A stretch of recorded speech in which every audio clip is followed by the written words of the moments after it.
Danes v Pomurskem dnevniku Lendava v znamenju ljubiteljske kulture. Občina Tišina praznuje polnoletnost. Poskusno delo v pogodbi o zaposlitvi. Obvezen drugi tuji jezik. Vreme jutri bo sončno.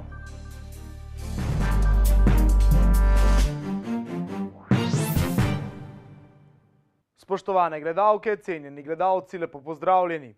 V Lendavi so predstavili koncept projekta Lendava Evropska prestolnica kulture 2025 in sicer v delu, ki je vezan na ljubiteljsko kulturo. Ponovno pa so poudarili pomen sožitja različnih kultur.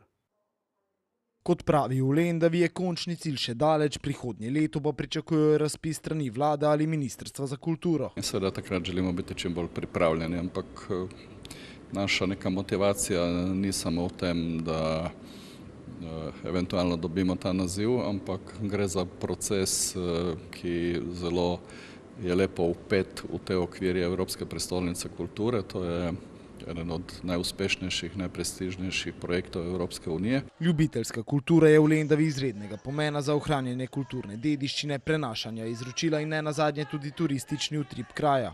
Pomembno pa je tudi sožitje različnih kultur. Res je treba delati na tem sožitju, na medsebojnem sodelovanju in se povezovati.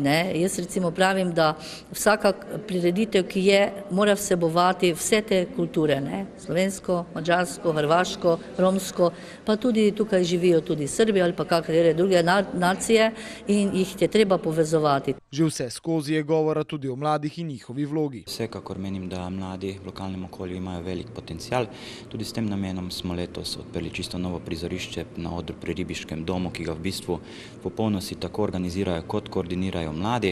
Tukaj lahko posebej izpostavim Klub študentov Lendava in Pomursko mladinsko-madžarsko skupnost. V Lendavi si želijo, da bi mladi ostali doma. Naša motivacija gre v drugo smer ali pa črpamo svojo motivacijo tudi iz drugega in sicer iz bogate kulturne dediščine in iz tega, da je pač treba krepiti socialni in tudi človeški kapital v tem okolju, da bi lahko mladi ostali tukaj. V začetku 20. stoletja je bila Lendava pomembno judovsko središče. Tudi danes Lendava še vedno ohranja ogromno arhitekturnih spomenikov, med njimi sigurno izstopata sinagoga, dolgovaško judovsko pokopališče in seveda večina stavb na glavni ulici, ki imajo neki, tako bom rekel, ki imajo judovsko dušo, vsaj deloma, tako bom rekel, torej judovski trgovci, ki so tukaj živeli, nas opominjajo na to cvetočo judovsko skupnost.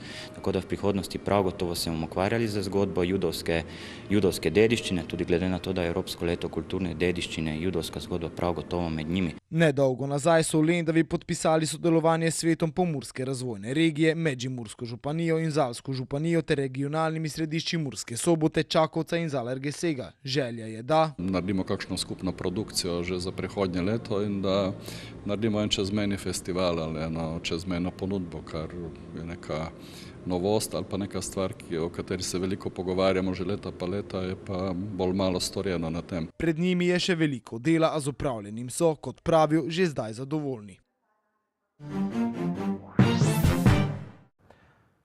V občini Tišina bodo ta konec tedna praznovali občinski praznik. Ta bo že 18. po vrsti, kaj vse se bo dogajalo, pa nam bo povedal župan Franc Horvat. Lepo pozdravljeni. Lepo pozdravljeni.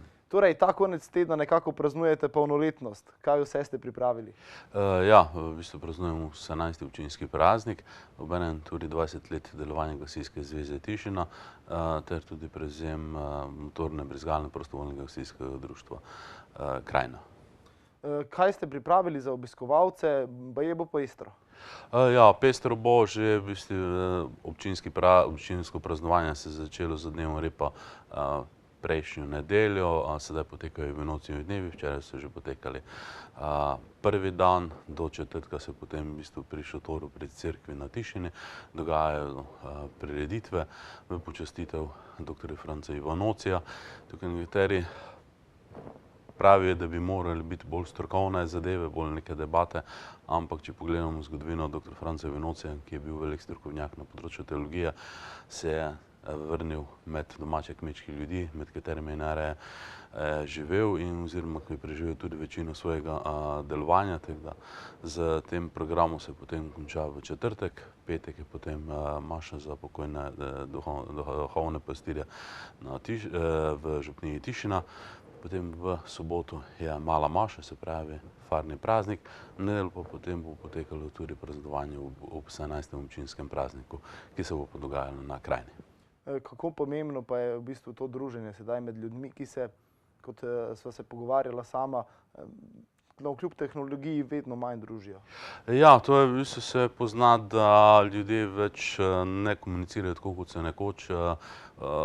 Imeli smo tudi recimo že pri sprejemu občinskega prostorskega načrta ideje, da bi se ograja naj višala, da bi se nekaj zapiralo, ampak osebno s tem nasprotujem, ker človek je vseeno državno bitje in zaradi tega tudi stremimo temu, da je bilo čim več teh prireditev. V občini Tišina deluje nenazadnje 51 društev in organizacij, tako da imamo zelo pestro društveno dogajanje in s takimi prireditvam tudi želimo spodbuditi druženje, preletovanje, da se ljudje čim več srečujejo in da je potem tudi življenje v občini Tišina bolj pestro. Gospod Horvat, hvala za ta pojasnila in obisk v našem studiu. Gledalkam in gledalcem Ideje TV pa dobrodošli na prireditvah ob 18. občinskem prazniku občine Tišina. Prejeli smo prošnjo gledalca, ki ga zanima, kaj je poskusno delo v pogodbi o zaposlitvi in kako se ocenjuje uspešnost opravljenega dela. Naš današnji sogovornik je zato Miran Vrbanič iz pravne pisarne Pogodba 24. Lepo pozdravljeni. Pozdravljeni. Nam lahko za začetek pojasnite, kaj sploh je poskusno delo? Možnost določitve poskusnega dela je delodajalec opredelil tako za zasebni sektor kot za javni sektor. Gre za poseben pogoj v pogodbi o zaposlitvi oziroma obdobje zaposlitve, kjer se preizkusi sposobnost in tudi znanje delavca za opravljanje opredeljenih delovnih nalog. Po končanem obdobju pa delodajalec oceni, ali je delavec uspešno opravil poskusno delo ali ne. V slednjem primeru sledi redna odpoved pogodbe o zaposlitvi, ki pa ima tukaj krajši odpovedni rok in to je 7 dni. Pomembno pa je vedeti, da lahko delodajalec poda odpoved tudi v času trajanja poskusnega dela in ne samo ob njegovem zaključku. Kako pa delodajalec dejansko oceni to poskusno delo, kako oceni delavca, na kakšen način?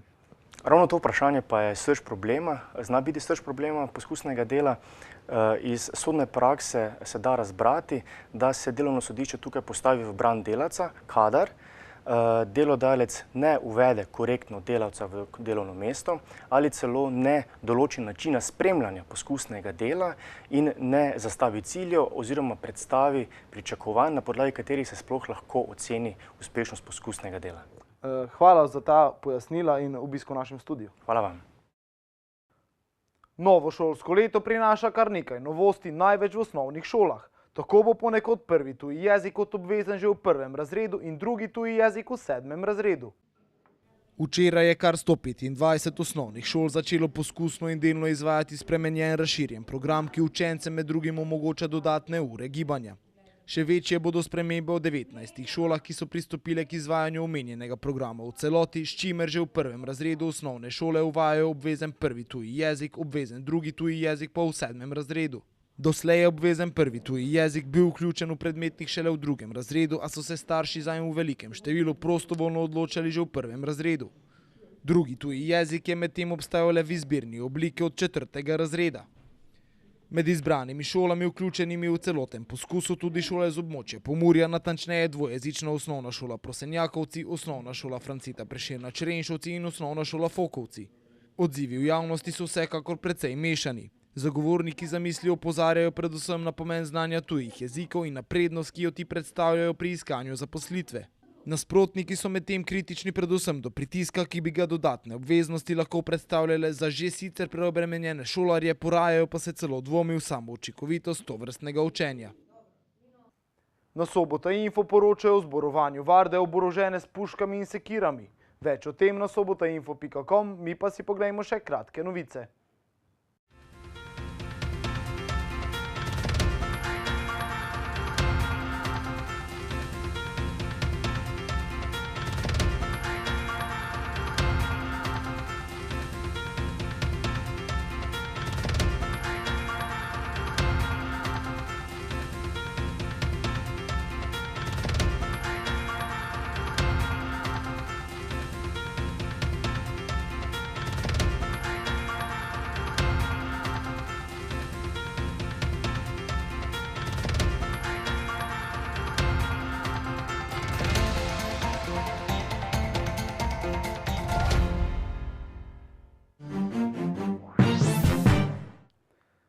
Jutri bo po večini sončno z občasno zmerno oblačnostjo.